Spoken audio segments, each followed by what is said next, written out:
Como dizem por aí, é difícil competir com a realidade, né? Mas eles tentam. Gente, a todos uma boa noite, eu me chamo Vitor.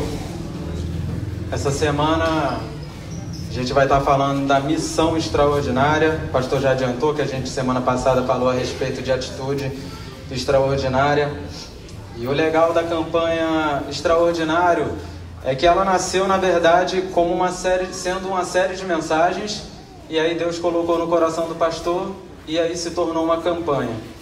Então, que a gente tenha nessa campanha um tempo de crescimento de verdade, e que o Espírito Santo, ele possa trabalhar nas nossas vidas em cada momento, em cada fase, e que o Senhor te desperte nesses dias para você fazer ou para você se tornar exatamente quem Ele deseja, em nome de Jesus. Queria te convidar a fechar os seus olhos, vamos orar.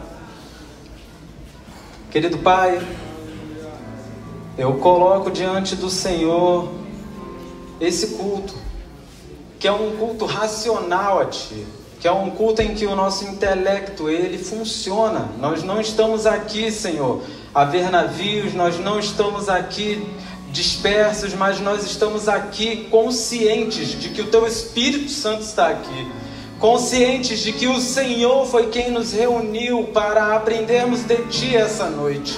E, ó Pai amado, ao cultuarmos a Ti, Senhor, oferecemos a Ti também o nosso melhor louvor, oferecemos a Ti a nossa melhor vestimenta para que essa noite possamos celebrar o Teu nome com tudo que nós temos, Senhor. Ó Pai amado, com a nossa mente, com o nosso coração, com os nossos lábios, com as nossas palavras. Ó Pai amado, com tudo que nós temos, nós Te adoramos, Espírito Santo de Deus, e gratos a Ti somos, porque, ó Pai amado, conduzidos por Ti, chegamos aqui em segurança. Senhor, fala conosco essa noite. Ministra aos nossos corações através da Tua palavra. Não que o Senhor já não tenha ministrado através dos louvores, através dos testemunhos aqui ditos antes, mas continua, Senhor, continua falando aos nossos corações. Senhor, os corações que ainda endurecidos estão, ó Pai amado, que tenham uma oportunidade de, ó Pai amado, ser alcançados e serem acessíveis pelo Teu Espírito Santo ainda essa noite, em nome de Jesus. Assim eu oro, Pai amado, colocando diante de Ti, Senhor, ó Pai amado, as nossas vidas, apresentando ao Senhor, na verdade. Assim, em nome de Jesus, Senhor, trabalha em nós para a glória do Teu nome e para o louvor da Tua glória. Aleluia. Em nome de Jesus nós oramos. Olha, para falar a verdade, mediante tudo que já aconteceu aqui, mediante as coisas extraordinárias que já aconteceram sem nem antes a gente ter a ministração da palavra, eu já poderia te dizer, abençoado é você por estar aqui essa noite, pelo que você já ouviu, pelo que você já viu, pelo que você já pôde testemunhar, porque quem faz a obra é o Espírito Santo. Então, se eu puder ter mais uns minutinhos da tua atenção, eu quero que você se concentre em algumas palavras que eu trouxe para você essa noite, que ela não saia de mim vazia, mas que o Espírito Santo use-as para alcançar teu coração e teu entendimento, em nome de Jesus. Essa semana a gente vai dar continuidade, e o segundo tópico da série, da campanha Extraordinário, se chama Missão Extraordinária. E o texto que eu quero trabalhar essa noite é o texto que está em Mateus 28, do versículo 18 ao 20. E o texto diz o seguinte: Jesus aproximou-se deles e disse: Foi-me dada toda a autoridade nos céus e na terra. Portanto vão e façam discípulos de todas as nações, batizando-os em nome do Pai e do Filho e do Espírito Santo, ensinando-os a obedecer a tudo o que eu lhes ordenei, e eu estarei com vocês até o fim dos tempos. E aí, quando a gente pensa em missões, geralmente a gente pensa no que eu tenho que fazer para Deus. a gente pensa em que país a gente precisa visitar, em que língua eu preciso aprender, em que contexto eu preciso estar inserido, e a gente pensa sempre no eu, porque ao ler o texto a gente vê que ele nos comissiona a estar em algum lugar fazendo alguma coisa, e aí a gente entende que ele nos deixou uma missão de ir resgatar, de ir aos mais pobres, de falar aos que ainda não ouviram as boas notícias do Evangelho. Só que eu quero te dizer uma coisa: ai das pessoas que precisam ouvir o Evangelho se elas dependessem somente de mim e de você. Porque o que eu quero que você entenda essa noite é que, na verdade, a missão, ela não é nossa. A gente apenas faz parte da missão de Deus. O tema dessa noite é o seguinte: a missão de Deus e a minha. O teatro aqui bem ensinou exatamente como funciona. Se Jesus dependesse simplesmente da Raíssa para que o Lucas tivesse acesso a ele, tivesse acesso ao conhecimento dele, tivesse acesso à pessoa dele, o Lucas estaria perdido. E essa realidade é a realidade de muita gente hoje, diante dos 7 bilhões de pessoas que nós temos na Terra. Essa é a realidade de muita gente que ainda não foi alcançada. Essa é a realidade de muita gente que ainda aqui no Brasil não ouviu falar de Jesus, porque não tem quem vá. Essa encenação aqui, ela representa muito bem que a missão, se ela dependesse de nós, ela falharia. Mas Deus nunca dependeu de nós. Diga glória a Deus. Eu não sei se você já ouviu falar do termo Missio Dei, mas esse termo significa a missão de Deus. Repita comigo: Missio Dei é igual a missão de Deus. E eu quero trazer uma frase que diz o seguinte: você pode dizer essa frase comigo? Deus é o sujeito ativo da missão. Diga comigo: Deus é o sujeito ativo da missão. Quem diz isso pela primeira vez é George Whitfield. E eu quero trazer alguns textos, pelo menos um texto, que está em Romanos 3, 21, 22, que diz o seguinte: mas agora se manifestou uma justiça, diga comigo, que provém de Deus, independente da lei, da qual testemunham a lei e os profetas. Diga comigo: justiça de Deus, mediante fé em Jesus Cristo para todos os que creem. Querido, Deus, Ele nunca dependeu da gente. A gente apenas está inserido na missão que é dele. Agora, o que a gente precisa ter em mente e entender é: por que existe uma missão? Pergunte aí para quem está ao teu lado: por que existe uma missão?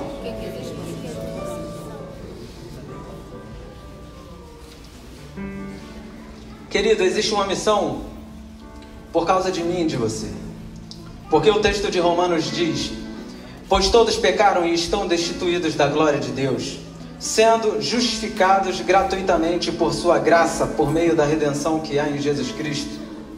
Destituído quer dizer que foi retirado ou afastado de alguma ocupação. Ou seja, lá no Éden, quando Deus criou Adão e Eva, Ele criou com o propósito de glorificar o nome dEle, de glorificar Ele e de se relacionar com Ele. Agora, o pecado entrou no mundo, ou seja, aconteceu um problema. E esse problema é a causa da nossa separação de Deus. Diga comigo: o pecado é a causa da minha separação de Deus.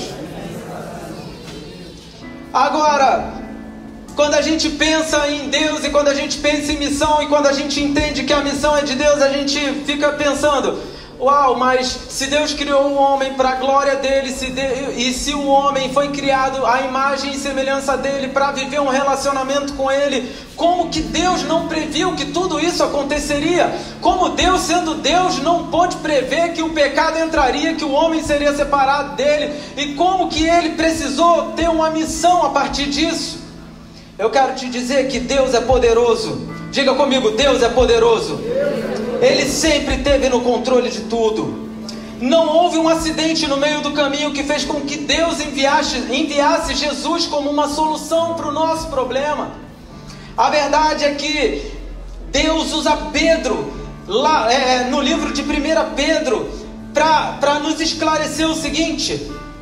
O texto vai dizer: sabendo que não foi com coisas corruptíveis, como prata ou ouro, que fostes resgatado da vossa vã maneira de viver, que por tradição recebeste dos vossos pais, mas com o precioso sangue de Cristo, como de um cordeiro imaculado e incontaminado, o qual na verdade em outro tempo foi conhecido, diga comigo, ainda antes da fundação do mundo, mas manifestado nesses últimos tempos por amor de vós.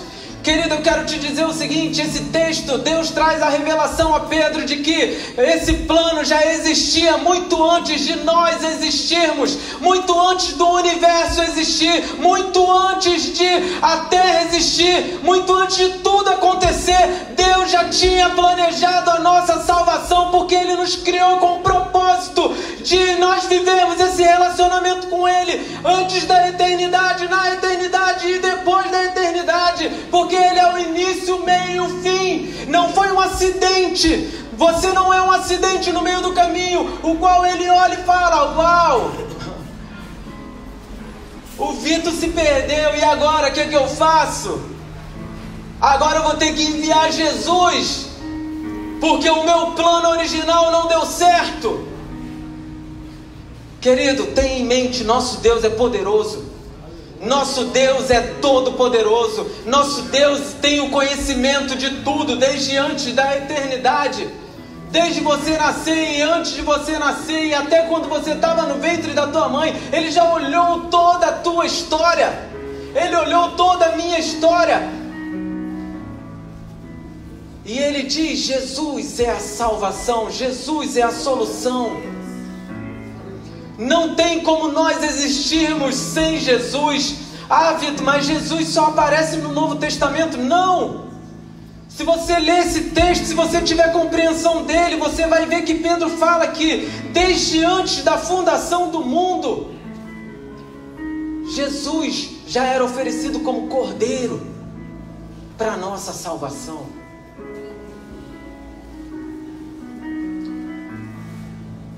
E eu falei isso tudo para que você entendesse que a missão é de Deus. A missão não é nossa. A salvação vem dele.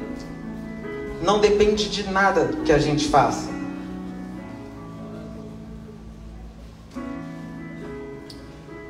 Agora, se a missão é de Deus e a salvação vem dele, onde eu me encaixo na missão?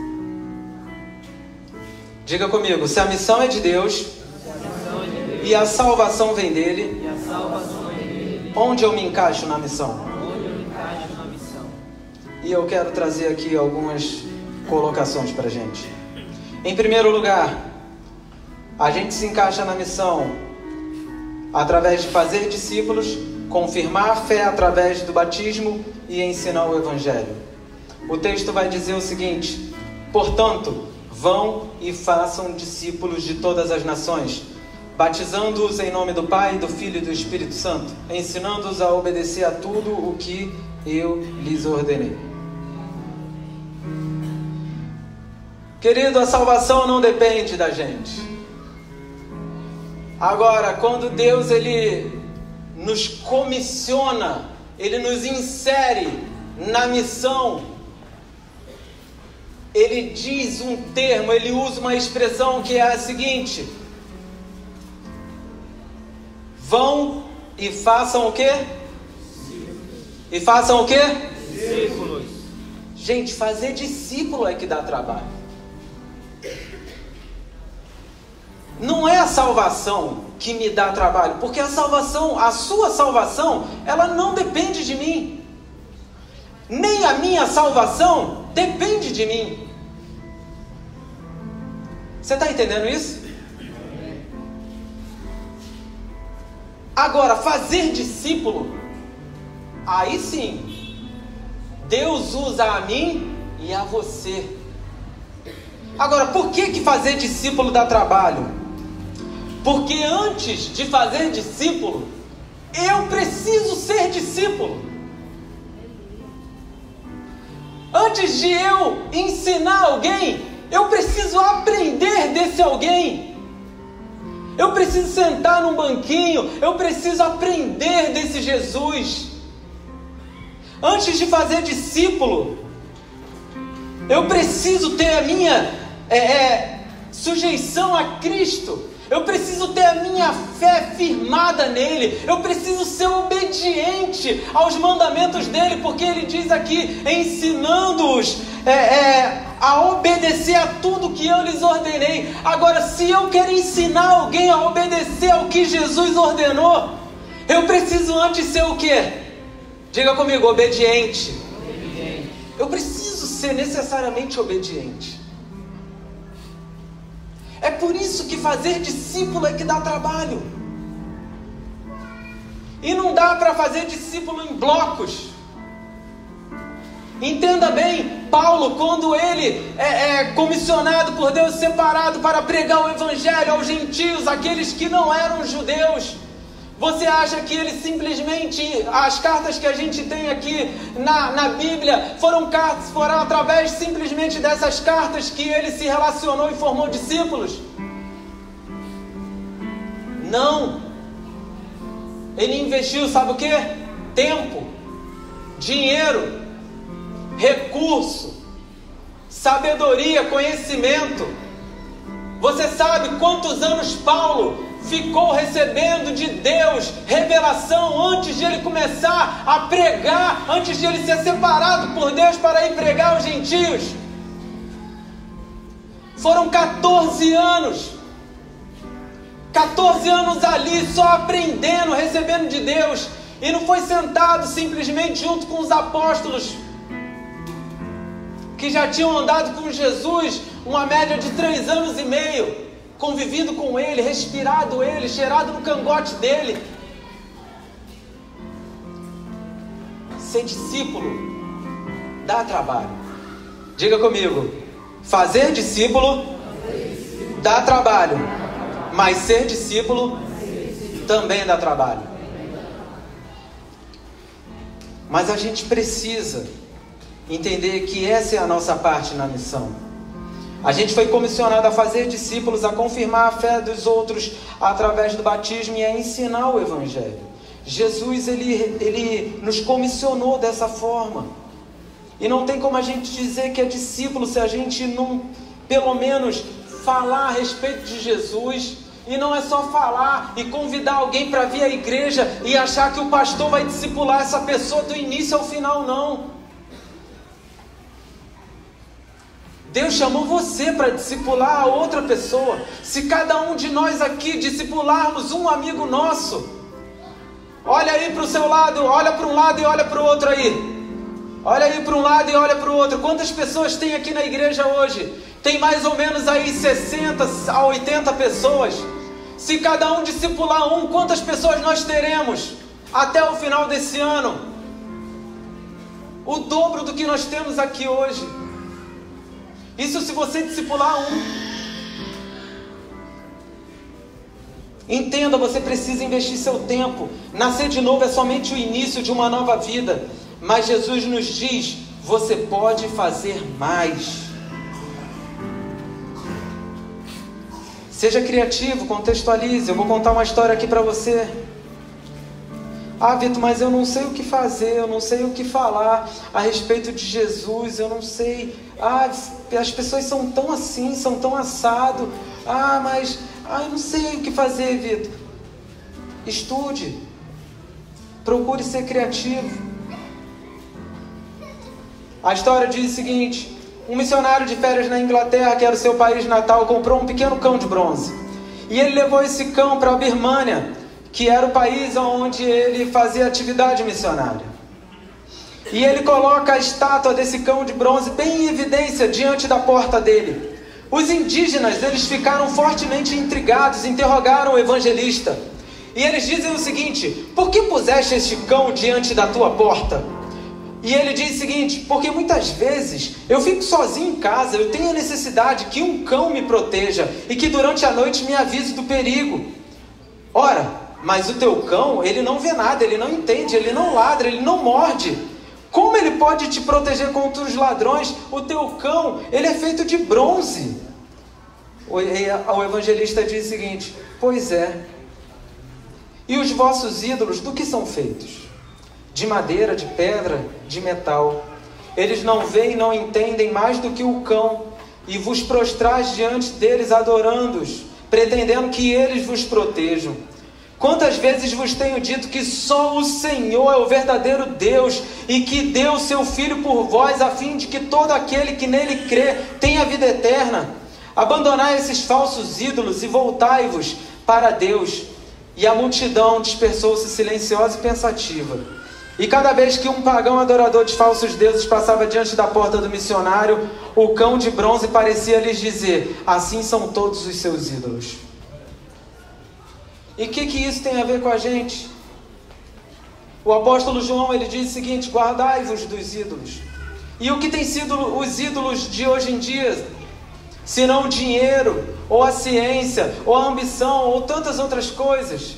Muita gente acha que depende de dinheiro para ter a sua salvação, mas o dinheiro não vai te salvar quando você estiver numa cama enfermo, dependendo de algo divino, só divino que pode te curar. A ciência não vai te salvar quando você se encontrar num acidente às vezes, e só um milagre para te livrar desse acidente.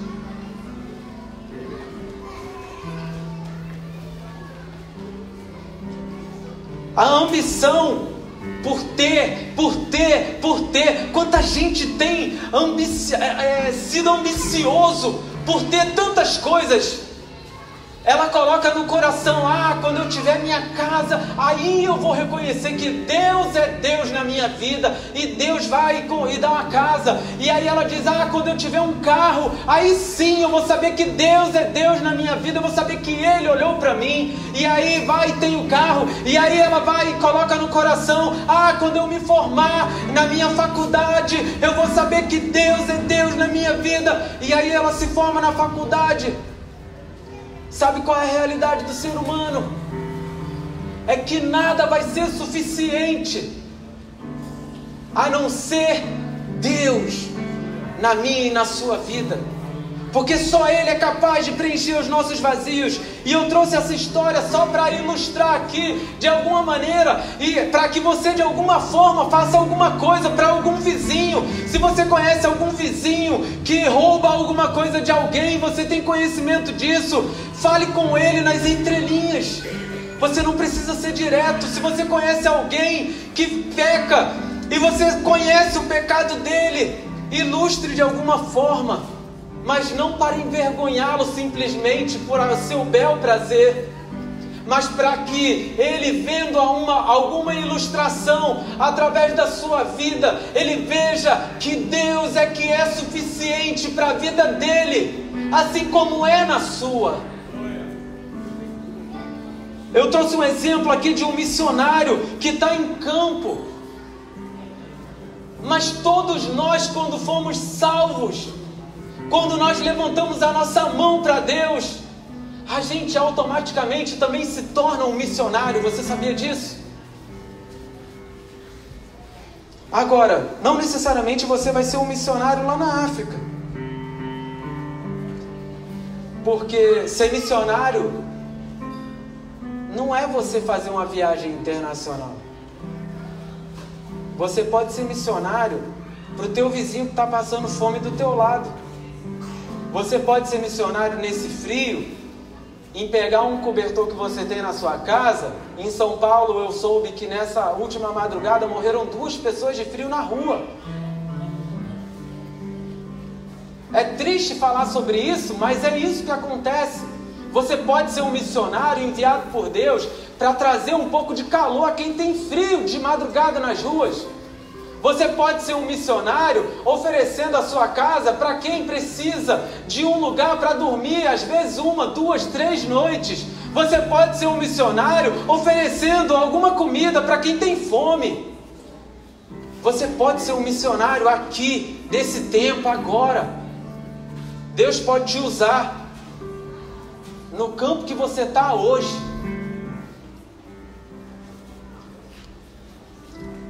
Dentro dessa questão de fazer discípulos, eu quero trazer um subponto que é: não entre em crise quando não quiserem te ouvir. O texto de Lucas 10,16 vai dizer o seguinte: aquele que lhes dá ouvidos, está me dando ouvidos. Aquele que os rejeita, está me rejeitando. Mas aquele que me rejeita, está rejeitando aquele que me enviou. Ora, entenda uma coisa: se você é discípulo, se você está ensinando que vem da parte de Deus e não estão lhe dando ouvidos, não entre em crise, meu irmão. Lembre-se sempre, a missão não é sua. A missão é dele. Os discípulos não são seus. Os discípulos são dele. Entenda isso para que você não se entristeça. Ah, mas não estão me dando ouvido. Ah, mas, poxa, tanto que eu fiz por essa pessoa, tanto que eu me engajei para ensinar, mas a pessoa cisma e fica teimando em não seguir as orientações que eu tenho dado. Querido, preste atenção numa coisa: a missão não é sua. Se a pessoa não quer aprender, ela não quer aprender de você, ela não quer aprender de Deus, ela não quer aprender a respeito de quem te enviou, a respeito de quem realmente importa. Não são suas histórias que importam, não são as minhas histórias que importam. O que importa é a obra de salvação de Deus para a vida dessa pessoa. E se é isso que ela está rejeitando, ela não está rejeitando a você, ela está rejeitando a Ele. Então não entristeça seu coração. Ainda entenda uma outra coisa: entenda que uns semeiam, outros regam, mas Deus é quem dá o crescimento. O texto vai dizer o seguinte, de 1 Coríntios: eu plantei, Apolo regou, mas Deus é quem fazia crescer, de modo que nem o que planta nem o que rega são alguma coisa, mas unicamente Deus que efetua o crescimento. Entenda que não depende de você, não depende de mim, depende dele. Agora, a nossa parte é não calar a boca. A nossa parte é não ficar parado. A nossa parte é nos movermos em direção aos que precisam. Quem está entendendo isso, levante a mão. Porque a missão não é sua, a missão é dele. A gente foi comissionado a fazer parte de uma obra que não é nossa, a obra é dele.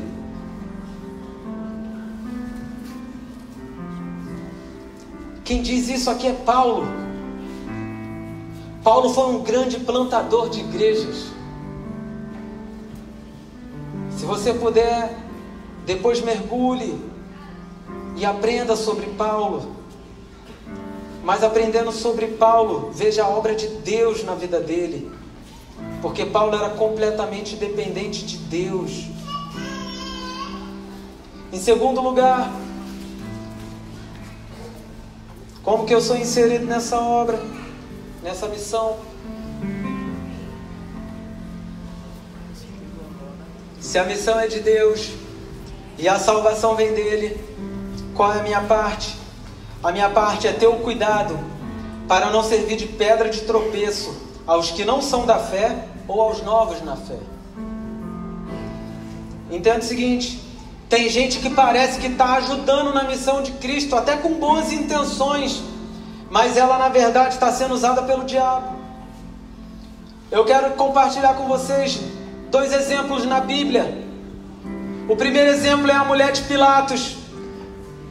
E Pilatos era governador ali onde ele estava, e quando Jesus é apresentado diante de Pilatos, a mulher dele diz o seguinte, o texto: estando Pilatos sentado no tribunal, sua mulher lhe enviou esta mensagem. Diga comigo: não se envolva com esse inocente, porque hoje em sonho sofri muito por causa dele. Agora, por que parece até bonitinho o texto? Parece até algo compreensível. Parece ou não parece? A mulher está falando para não prender Jesus, para não matar Jesus.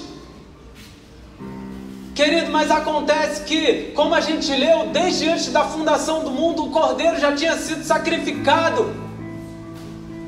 Se Pilatos tivesse dado ouvido à mulher dele nesse momento e não tivesse se metido com aquela história, Jesus não teria sido crucificado.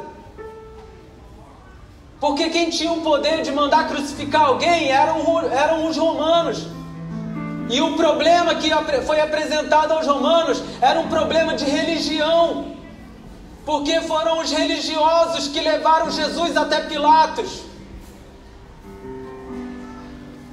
Tem vezes que parece que alguém está sendo usado por Deus para revelar alguma coisa na sua e na minha vida. Tem vezes que parece que você está sendo usado por Deus, que eu estou sendo usado por Deus. Mas na verdade a gente está sendo usado pelo diabo para interromper algo que precisa necessariamente acontecer na vida de alguém. Nesse caso aqui era a vida de Jesus. Um segundo exemplo que ainda é mais claro é o exemplo de Pedro. Então Pedro, chamando-o à parte, começou a repreendê-lo, dizendo: nunca, Senhor, isso nunca acontecerá. Jesus virou-se e disse a Pedro: para trás de mim, Satanás, você é uma pedra de tropeço para mim, e não pensa nas coisas de Deus, mas nas dos homens. Pedro diz aqui: nunca, Senhor, isso nunca acontecerá. Pedro diz isso aqui para Jesus, quando Jesus começa a falar do que iria acontecer. Jesus disse que ia para Jerusalém, ia ser preso pelos religiosos, que ia apanhar, que ia morrer. E Pedro se levanta e diz: não, Jesus, com você não vai acontecer não. Porque antes de acontecer com você, vão ter que passar por cima de mim. Não é assim que às vezes a gente é? A gente, em nome de Deus, a gente começa a usar de violência, a gente começa a entrar em debates desnecessários, a gente entra em discussões que não tem nada a ver com Cristo, porque a gente simplesmente quer ganhar aquela discussão, a gente quer mostrar que a gente é melhor. Não é isso que acontece hoje nas redes sociais? Hoje a gente não precisa tirar uma arma e apontar para alguém para defender a Deus.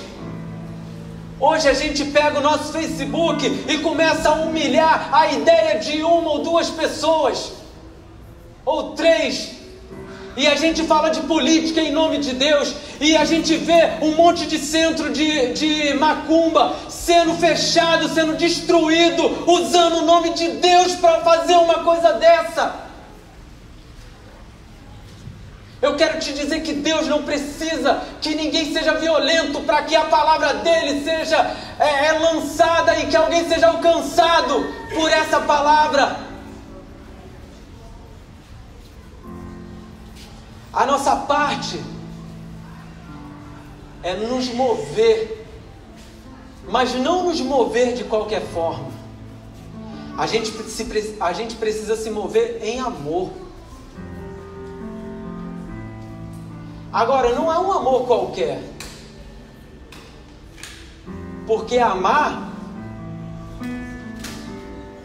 qualquer um ama. Quem aqui ama seu filho?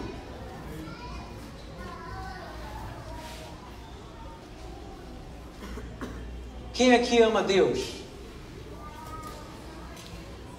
Amar, todos amamos.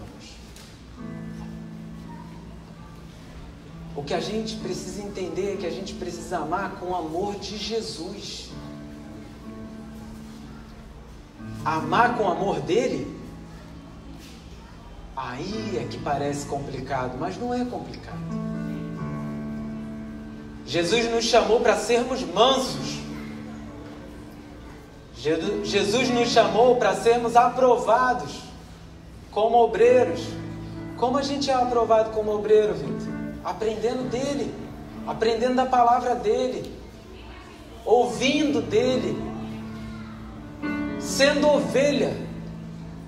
Eu quero te dizer que você pode até ouvir os melhores sermões na internet, você pode até estar ouvindo agora essa mensagem pela internet, mas você não é ovelha pela internet. Você precisa de uma igreja, você precisa de um pastor. Porque quando você tiver problemas, não vai ser um acompanhamento online que vai te livrar dos problemas. Você precisa ter olho no olho. Alguém que te olhe e te ame. Alguém que olhe e não te despreze. Você precisa do seu pastor.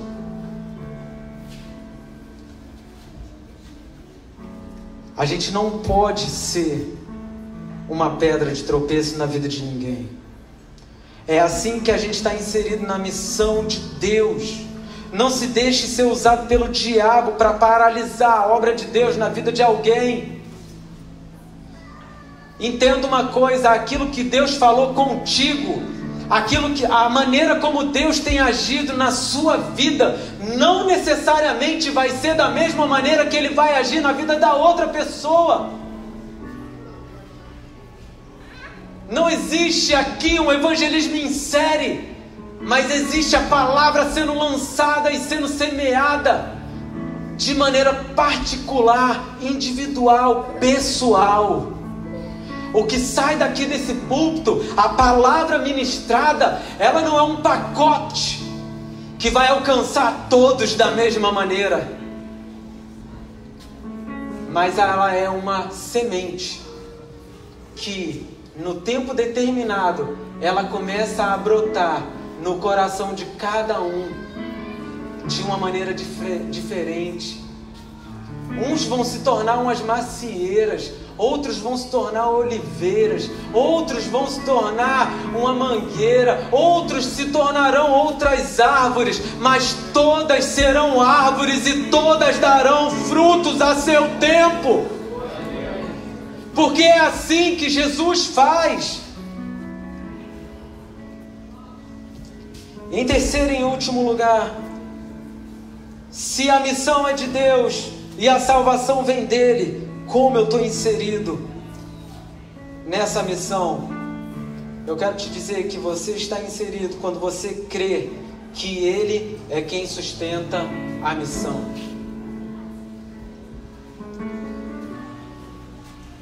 Eu quero reler o texto de Mateus 28. Eu vou ler só 2 versículos, o versículo 18 e o versículo 20. Jesus aproximou-se deles e disse: foi-me dada toda a autoridade nos céus e na terra. Portanto, reticências, esse é o versículo 19. E o último versículo: eu estarei com vocês até o fim dos tempos. Por que eu cortei esse texto e trouxe o primeiro versículo e o último versículo? Porque o portanto, que é a nossa parte, depende de Jesus, a quem foi dada toda a autoridade. Porque se a autoridade não tivesse sido dada a Jesus, nós não teríamos como ser comissionados.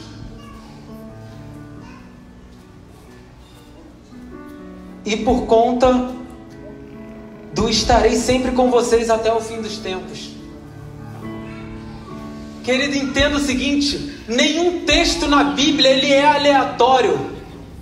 O portanto, que é a nossa parte, ele só tem como se sustentar por causa de Jesus no início e por causa do Espírito Santo sustentando até o final. Porque se não fosse Ele no início, no meio e no final, não teríamos como nós estarmos inseridos, porque na força do nosso braço é impossível. Eu posso pregar aqui a melhor mensagem, a mensagem mais ousada no Espírito Santo, mas sabe de uma coisa? Se não tiver o Espírito Santo, você não tem como ser convencido de que você precisa ser salvo. Depende única e exclusivamente dele. É ele quem sustenta. O texto de Apocalipse 7:9, ele precisa motivar a gente. O texto diz o seguinte: Depois disso olhei, e diante de mim estava uma grande multidão, que ninguém podia contar, de todas as nações, tribos, povos e línguas, de pé, diante do trono e do Cordeiro, com vestes brancas. Diga comigo, uma grande multidão, que ninguém podia contar, de todas as nações, tribos, povos e línguas. Querido, isso está no último livro da Bíblia. Agora, se eu te disser que isso aqui está no primeiro livro da Bíblia, e que o primeiro livro da Bíblia foi escrito milhares de anos antes de Apocalipse ser escrito.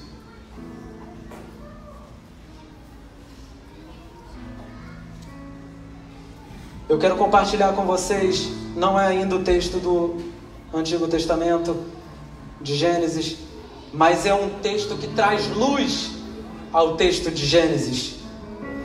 Paulo vai nos dizer o seguinte na carta aos Romanos, como está escrito: eu o constituí pai de muitas nações. Diga comigo, eu o constituí pai de muitas nações. Ele é o nosso pai aos olhos de Deus, em quem creu. Abraão, contra toda esperança, em esperança creu, tornando-se assim pai de muitas nações, como foi dito a seu respeito, assim será a sua descendência. Querido, aqui Paulo só está jogando luz ao texto que está em Gênesis. Se você puder, abra sua Bíblia. Gênesis, capítulo 12, versículo 3.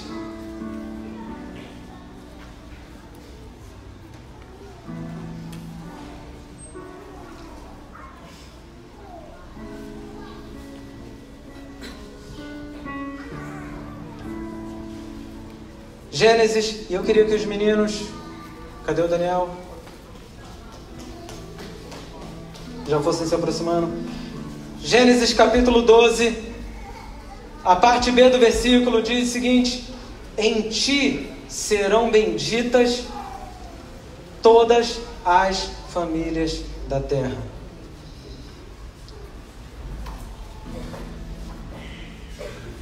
Capítulo 15, ainda em Gênesis, capítulo 15, o texto vai dizer o seguinte, a partir do versículo 5, só o 5 e 6.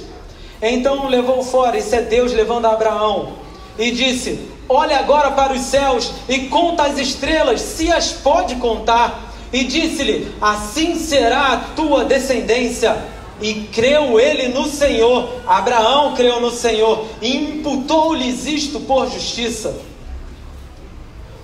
Ainda em Gênesis capítulo 17, versículo 4, 5 e 6, diz o seguinte: quanto a mim, eis a minha aliança contigo. Isso é Deus falando com Abraão: serás o pai de muitas nações, e não se chamará mais o teu nome Abrão, mas a Abraão será o teu nome, porque por pai de muitas nações te tenho posto, e te farei frutificar grandissimamente, e de ti farei nações, e de ti sairão rei.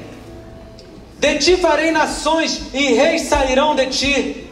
Agora, por que o texto de Apocalipse 7, 9 precisa nos motivar? Como é que diz o texto mesmo? Diz o seguinte: depois disso olhei, isso é João falando, diante de mim estava uma grande multidão que ninguém podia contar. Quando Deus chama Abraão para fora, ele pede para Abraão contar o número de estrelas. É impossível contar o número de estrelas. E o texto segue dizendo: uma grande multidão que ninguém podia contar, de todas as nações, tribos, povos e línguas. Querido, eu quero te dizer o seguinte: aquele que começou a obra lá em Gênesis, na vida de Abraão, através dele, vai concluir até o dia de sua volta, porque é ele quem sustenta. Agora, se eu e você não sabemos quem necessariamente vai ser salvo, eu não tenho o poder de apontar aqui: olha, você é salvo, você não é salvo, você é salvo, você não é salvo, porque o texto vai dizer aqui o seguinte: todas as nações, tribos, povos e línguas. Não depende de mim. Se Ele quiser me enviar, eu só digo para Ele: eis-me aqui, Senhor, porque eu sei que eu posso fazer mais. E eu queria que você se colocasse de pé.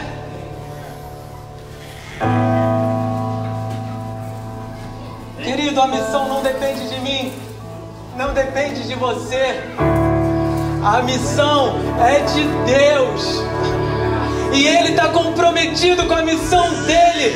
Desde Gênesis até Apocalipse, Ele está comprometido com a missão dEle. E essa missão existe por causa de mim e de você. Agora Ele não deseja nos deixar fora. Você e eu vamos ficar fora se quisermos. Ele te dá uma escolha. Você precisa se tornar um discípulo para que outros sejam discípulos. Você precisa aprender a respeito desse Jesus para que você possa ensinar a respeito dele. Você só sabe que 2 mais 2 é igual a 4 porque um dia alguém te ensinou e repetiu, e você leu e releu, e você foi ensinado, e você foi se aprofundando, e você aprendeu física, aprendeu química, aprendeu biologia. Você aprendeu tudo isso porque um dia alguém antes aprendeu e se tornou apto a te ensinar. Agora, se alguém pode ser professor num colégio, muito mais alguém pode se tornar um discipulador. E Deus conta com a gente para essa missão.